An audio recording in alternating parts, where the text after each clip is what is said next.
Welcome to Podcasting for Business Owners. I'm your host, Laura McRae, a podcast consultant, educator, and self-confessed podcast nerd. If you're thinking of launching a podcast or want to grow the one you have, you're in the right place. Hold on to your headphones and let's go. Welcome back to Podcasting for Business Owners. Today I have a special guest for you, Jenna Harding. Jenna is a marketing coach, social media management agency owner, and the host of the Shiny New Clients podcast. She's a pro at helping service-based business owners look amazing on Instagram and turn followers into clients with her Magic Marketing Machine program. Today, Jenna is sharing her unique and entertaining approach to marketing her podcast on Instagram. Trust me, you don't want to miss this episode. Jenna's insights are game changers, and if you're looking to up your Instagram game and grow your podcast audience, this is the episode for you. So get ready for some fantastic tips and a lot of inspiration. I'm delighted to have Jenna Harding with us today. Jenna's a marketing coach, social media management agency owner, and the host of the Shiny New Clients podcast. Through her program called Magic Marketing Machine, she helps service-based business owners use her proven marketing formula to look amazing on Instagram, run their accounts in 15 minutes a day, and turn their followers into clients. Jenna has an entertaining approach to marketing her podcast on Instagram. I personally love it, and I often direct my clients to go follow her for inspiration. She's kindly agreed to come on the show today to tell us how she does it. Hello, Jenna, and welcome to the show.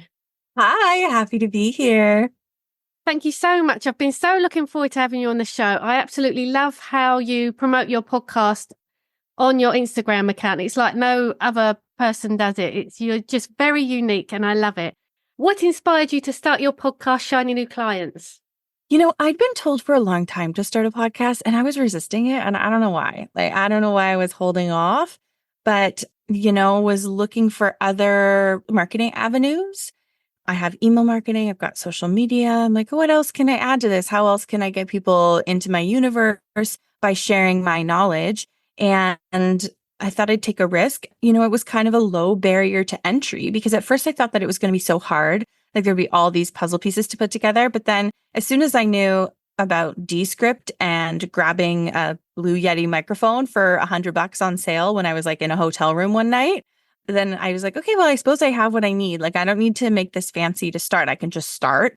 And I was on a road trip. So while my husband was driving, I just pulled up a document and started writing down all these episodes ideas. And then I started realizing that my program can only give so much, right? I give so much marketing goodness to my clients, but then there's other stuff I want to help with and I can help with, all of the things about how to scale your business and the mindset around having a business and, marketing psychology and sales psychology and all of these special guests that I could have on so that I could help people grow their business on topics that I don't cover when I teach. And so then it became this supplemental tool that helps grow my program, but also gives tremendously. I think a lot of the stuff that I choose to share could be paid content. It's stuff that people pay to learn elsewhere. Yeah, it's an amazing podcast and it's one of my favorites. I love that you keep them short. They certainly fit into my day. And if I miss an episode, I just binge 3 in one go. And it's such a great podcast. And what I love about it as well, the way you promote it on Instagram, I can't remember exactly what the post was that you had, but you said, comment lemonade and I'll send you the link to my podcast episode. And in the post, it didn't make any sense. Why is she talking about lemonade? But then when you listen to the podcast episode and you're talking about the business owner setting up a lemonade stand, it all made sense. So I think it's a really clever way that you market your podcast in that way. So can you tell us how you come up with those amazing ideas that are so different? You don't just put an audiogram up there and say, next episode. You go a little bit more in depth. Yeah, absolutely. Well, firstly, one of the social media management clients in my agency who I'd written content for many years was a podcast manager herself. And so I was able to go to her and kind of tell her my idea. And so we went back and forth a bit and she told me some ideas. And I know that from writing her content, we'd written a lot about how we would say the audiogram is dead. And trying to stay ahead of the curve in the podcast management space, I was already aware that was not the only way or necessarily the best way to promote episodes. It has its place, I'm sure, But if I then cross-reference with how I teach my clients to create content around their businesses, we talk about creating content that entertains your audience. And entertaining doesn't need to be goofy and silly like I often am online. Like documentaries also entertain us. The news also entertains us. Sad stories entertain us. So if we look at this like our content, like it's supposed to entertain our audience, even when we're selling to them, then we're more likely to get traction on social media and get people's attention in general and make them want to come listen to us on another platform, right? So I've always looked at my promo. I rarely make a post that's like, here's my podcast, go listen to it. It's always giving some sort of value and entertaining the audience and then saying, if you want more, here's my podcast, go listen to it. Yeah, there was a post you did recently where you were just giving a tip. And then you said, oh, and by the way, if you want to learn more about this, you should check out my episode, blah, blah, blah. And then you just carried on with what you were saying. And it's just a great way to just add it in there subconsciously. Another way that I think of ideas is my friend Molly, who's the host of Demystify Magic, the podcast. Her and I are in each other's DMs constantly every time we have a good idea.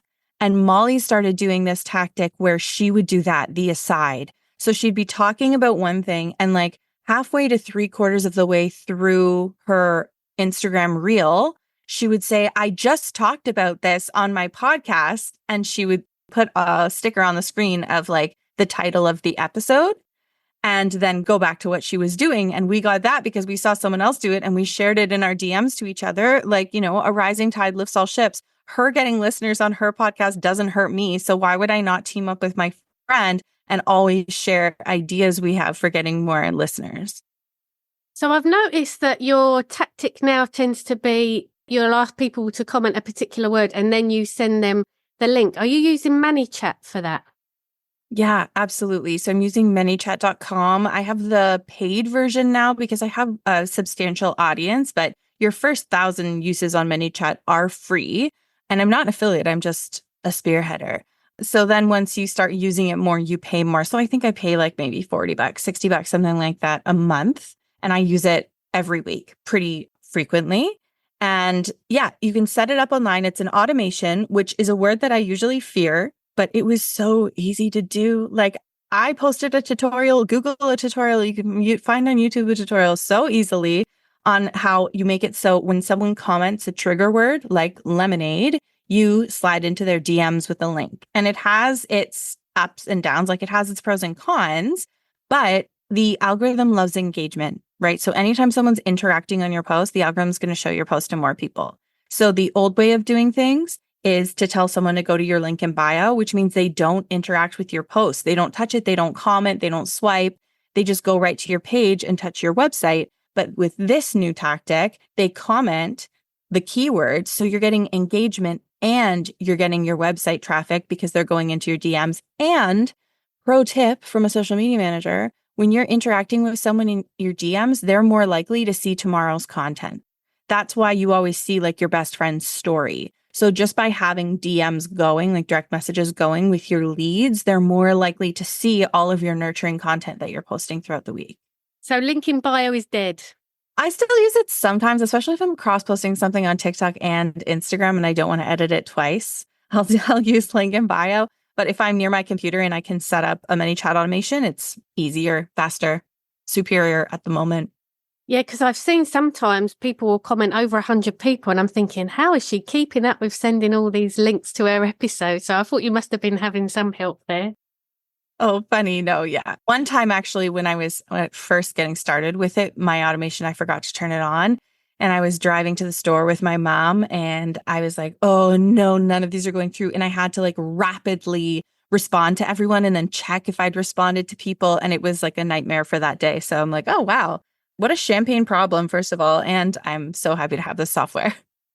Exactly. Yeah, it sounds like a good idea. So how do you use Instagram analytics to measure the success of your podcast promotion? So fun fact, I don't really care all that much about analytics, and I teach my clients not to either. Because you need 3 types of content to grow on social media, right? You need your growth content, nurture content, and sales content. And we don't expect let's say, strangers to find us. And in the first 3 seconds of knowing us, go listen to our podcast, right? It's more of a nurture or sales tool. It's not that growth piece. It could be, but strategically speaking, it's probably not. So that means that if you're posting your growth content, your nurture content, and your sales content on social media, the growth stuff is where we want big numbers, big views, new followers coming in, lots of comments that are like, whoa, who is this chick, right? And the nurture content is where we want people traveling from the post to the podcast. And the nurture content, we don't expect to have huge numbers. So if you look at like your most popular posts in the last 3 months, they're going to be the growth stuff, not the nurture stuff. And that does not mean stop posting nurture. Nurture is probably going to get fewer new eyeballs. If you're looking at your analytics, the percentage of non-followers is likely to be lower. You're probably going to have fewer comments, but the comments are going to be like really lovely and juicy. And like, I really needed to hear this today. Thanks so much. Man, I love your content. I've been thinking about you lately, or it's like you're in my head, or wow, like this hit home. Like that's the comments you want on your nurture stuff. Lower numbers, but deeper rooted comments. And then those people traveling over to the podcast. So not a lot of people look at it that way. And a type A person is like shaking in their boots because they want graphs and charts. But that's never been how I look at it. And it works for me and it works for my clients. That's quite refreshing to hear because I never look at my analytics. I just put them on the back burner. I feel like I should, but yeah, I don't really look at them either. The other way that you can look at it, Laura, is like the stock market. So my dad always taught me not to check on my stocks every day because you'll drive yourself crazy, right? Because it goes up and down and it always corrects itself. So instead, look at it every month. And then you can look back at the whole month. And then the data, like you're not judging based on outliers, right? You have actual data if you've been posting 5 days a week to look back on. Okay, what performed the best? What took me the least time to make, right? Because if you have something that's easy to make, it's worth it to post 2 of those instead of the one that took you all afternoon to whip up. Look at what got the most engagement, what got the most clicks to your website, and what got the most comments that was someone going, wow, like this is really good. Thank you so much for sharing this. Yeah, it's about getting that trust and a relationship, isn't it? That's more important sometimes. Absolutely. Yeah. Yeah. Can you give any examples of how you've converted followers into podcast listeners and clients? Is there a way that you can connect all that together? Yeah, absolutely. I know because I launched my podcast and about 6 months, July, September, October, November. So yeah, about 5, 6 months later, my Instagram blew up and my podcast numbers blew up with that. So my podcast was already performing really well. And my promotion had been through my email list, SEO and optimizing it the best I can, optimizing the launch and talking about it on social media. But then my Instagram had a humongous growth spurt and the podcast listeners went up with it. So using the ManyChat automation, I also gave away, here's another one. I gave away a freebie. I'm going to promote this today, actually, which is a caption formula to write a sales post. And the title is 10 sales calls in 3 hours. And the way that I promote it is our client, when we used this caption formula, booked 10 sales calls in 3 hours and she had to turn off her calendar. So how would it feel for you if you booked 10 sales calls, right? And the caption formula is full of like marketing psychology and messaging. And the goal is, from like a marketing perspective, the goal is that when someone goes through it, they either have good success and realize that I can help them have even more success and get more clients, or they realize they have some areas where they need support and I can come and help and support them. So it's a freebie. It is a free gift, but it also lead people towards working with me. So my business coach actually suggested I make a podcast episode to go alongside this freebie. So I give away the freebie, and then in my email marketing and in the freebie, I'm like, also go listen to the podcast. And I give away the podcast and I say, also go download the freebie to get people onto my email list. So both things are kind of feeding each other in both directions. Does that make sense how I explained it? Yeah, that's really good. Yeah, you can see all the links there. And I noticed it myself. I was on Chartable the other day, checking for clients where they were in the charts. And I noticed your podcast on there, and it's been in the charts probably since you launched because it's been so popular and it's such a good podcast. Last week, it was in the top 50 in the US for marketing. And now it's in the top 100, but it fell this week. but it raised up and it's in like top 30 for Canada for marketing. So I'll take it. I'm in Canada, so I'll take it. So what role does Instagram stories play in your podcast promotion strategy? Oh, that's great. So, a lot of people take it upon themselves to share the episodes that they're listening to in their stories. I get tagged all the time. And I think because I know at least Spotify has a quick button where you can quickly share what you're listening to into your stories. So I love when people do that and they tag me and then I can share it. And in marketing, we have this principle that it's just essentially people will do what other people are doing. So the more you can show that people are listening to your podcast, the more people want to listen to your podcast. That's why you see it like the bottom of a website when you're buying something over 1,000 copies sold, or the charts or top 40 music or whatever. Like anytime other people are doing something, you're more likely to do it because it makes you feel safer because other people have essentially vetted that for you. So people will share my episodes to their stories and tag me. And then I get to share that to my audience and being like, look, other people are listening. Also, Instagram stories is, the only other place on Instagram where you can share a direct link. So you can't share a link in your caption. It doesn't work. You can put it in your bio. You can send it in the DMs, but there's nowhere in forward facing content that you can actually put a URL to tell people to go click it. So pretty much every week I will link to my podcast on Spotify and Apple because those were our top platforms. And I'll link to that in my Instagram stories and tell people a little bit about the episode so they have a quick link to go to it. And I do usually check the data on those just to see if people are actually clicking it. But even if it's just a handful, I'll take it. I won't stop doing it because it's not 100 people, or if 1,000 people listen to the story and only 8 people click it, I'm still going to keep doing it because I want those 8 people to listen to the show. I've actually done that as well. When you've posted it on your stories, and I listen to your podcast on a regular basis, but I might have forgotten one. I've done that on your stories too. So it does work because I'm one of those people that stalks you on Instagram because you've got such a great Instagram page, and I'll be one of those people that click on the link. So it does work.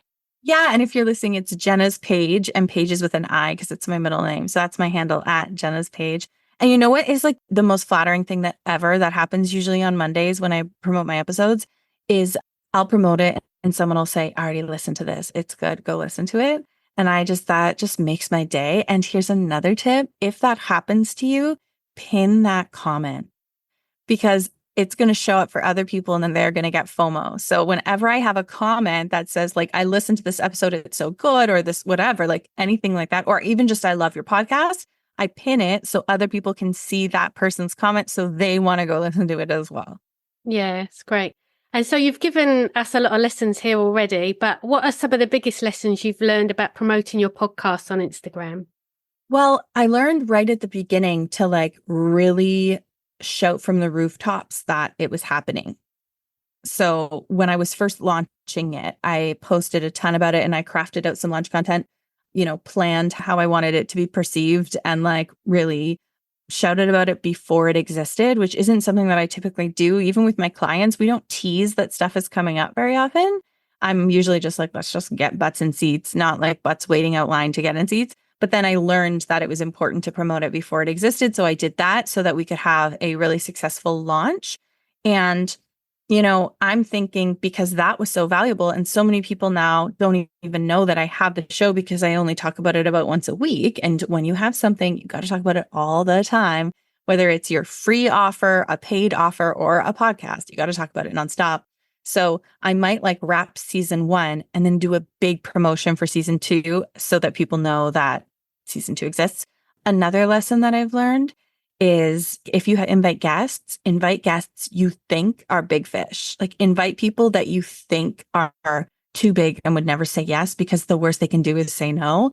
And I have had one guest is coming and one guest who's already come who I would have thought were way too big for me. And they said yes right away. Yeah, that's the amazing thing about podcasting. You end up connecting with people you never would have thought you'd connect with. True. And going back to your post when you were launching, I remember, so what Jenna did is on her first post, I think it was your first one, talking about your podcast, you were opening up your box and you were getting your Blue Yeti mic out and saying, oh, something's coming. And so you did that. And then another post, you were telling everyone what your music was going to be. So you did a really good build up. Yeah. And so I obviously, social media is quite easy for me, like coming up with ideas, but I did need to like dig into my brain and come up with how do I talk about a show that doesn't exist yet? Like I'm not sharing clips from it. So what can I post that will get people excited before I have anything to post? So yeah, I came up with the unboxing video for the microphone and the reveal of the audio. I think I was in a hotel for that one too, because I got custom audio from my friend Jordan Woods and reveal of the artwork.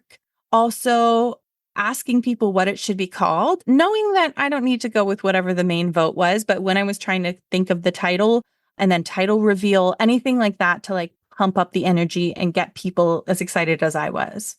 Yeah, and you really did that because you got me excited and I couldn't wait for it to launch. I remember when it came out and I binge listened to it as soon as I got up in the morning, your first 5 episodes. Oh my gosh, thank you. You're such a fan. That's so nice. I am. Woo-woo. So what are some of the do's and don'ts when it comes to promoting your podcast on Instagram? Don't assume everybody already knows and nobody cares, because nobody knows and you have no idea who's going to care, right? Because even as a business owner, and like obviously I work with business owners, and I had my agency for several years. And then one day I called my cousin to ask if he had any apartments that we could live in because we were changing cities.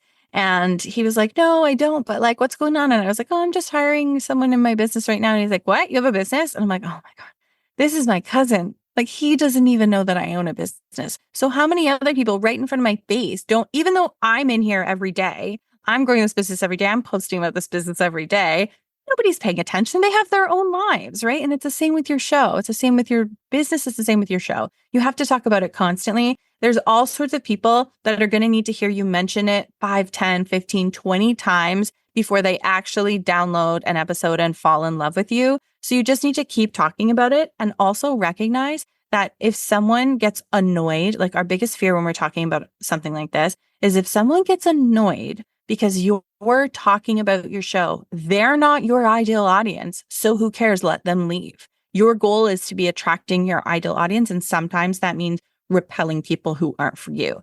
And with that said, you want to tell people why they should listen to the show, what they're going to get out of it, why they will love it.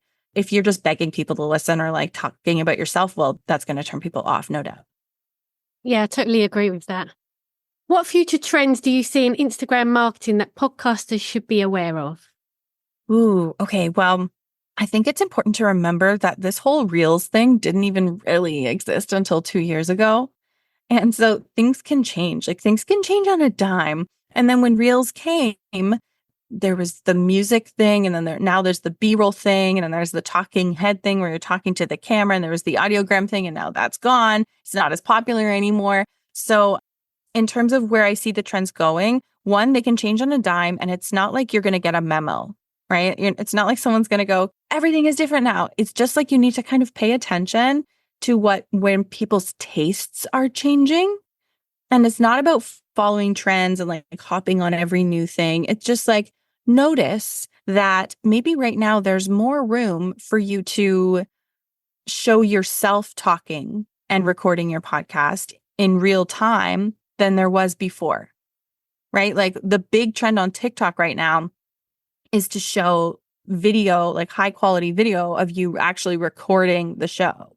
And maybe there's going to be more room for longer videos because Instagram has been rolling out longer videos to different users. So maybe people are going to want that whole 3-minute segment, right? I'm not about chasing trends and like if there's a trending audio, I don't care, hashtags, I don't really care. Like I know if after years doing this that that's not actually the secret to success like people think it is. But pay attention to your audience and how they want to consume information. Yeah, I've given up trying to work out the trends, so I just do a little bit of everything and hope something sticks. Probably not what you recommend your clients do, but Well, you can explore with like formats and stuff. In my program, Magic Marketing Machine, business owners create a strategy, right? And in that strategy, the strategy says like what the content should be about. And then you can experiment with the format. And if you find that super simple 7-second reels are really easy for you, great. Let's make sure to do that because that's going to be sustainable. if you're trying to create like big, elaborate content as one of your like pillars so every Friday you post this big, elaborate content piece, you're going to burn out quick. You're going to realize that as long as you're a solopreneur, it's not sustainable, right? So the strategy needs to kind of balance across things. And then you're going to need to experiment with a bunch of different content types to figure out what even feels good. So you make your strategy, you start producing the content, and then you have to reflect on it and be like, okay, what can I keep? What can I ditch? What's easy? What's hard? What's working? What's not? Or whatever, So it's okay if right now you're in a phase of trying all the things, as long as a month from now you look back and cherry pick the parts that worked and be really conscious of this being an experimental phase. And then, who cares? This is great. So I guess you teach all this in Magic Marketing Machine. Yeah. In Magic Marketing Machine, we help service-based business owners create amazing content and get clients from their content and manage their account in 15 minutes a day. Like that's the main thing. And part of that is getting support. Part of that is the experimenting. Part of that's using our proven strategy, templates, making graphics in Canva, using our Canva tips. Like there's so much involved in that. In general, though, it's like to have this strategy that is as easy and fast as possible for you to keep up with and produce every day. Sounds amazing. So we're going to put the links to everything you mentioned in the show notes. And where can people find you?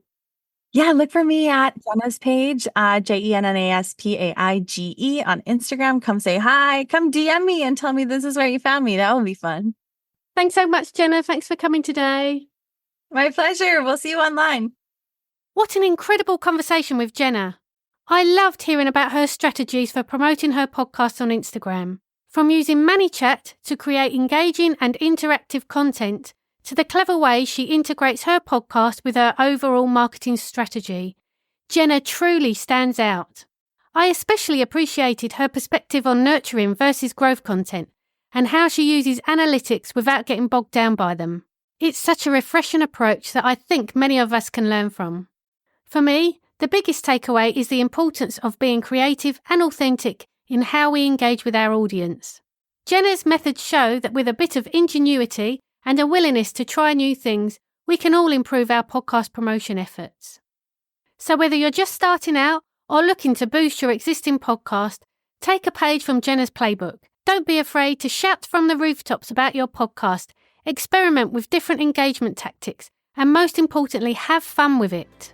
Thanks for tuning in, and if you enjoyed this episode, don't forget to subscribe or follow. If you found value in this podcast, please leave a 5-star rating, and a review would be even better. Your support shows that this is a good show, which will attract high-profile guests, and in turn deliver greater value to you. This podcast is produced and edited by me. Don't waste your time on editing. Let me help you with your podcast. Check out the links in the show notes to get in touch.